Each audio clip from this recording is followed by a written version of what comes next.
Tired of websites playing sound out of nowhere? Here's how to silence them in Chrome, fast and easy. First, open the Google Chrome app on your phone.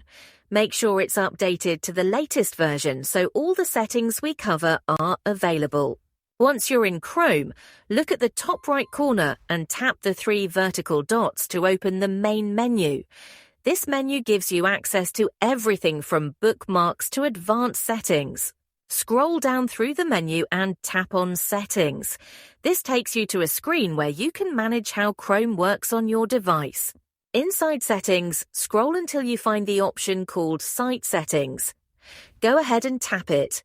This section controls what websites are allowed to do, like sending notifications, using your camera, or playing sound. Now look for the sound option in the list.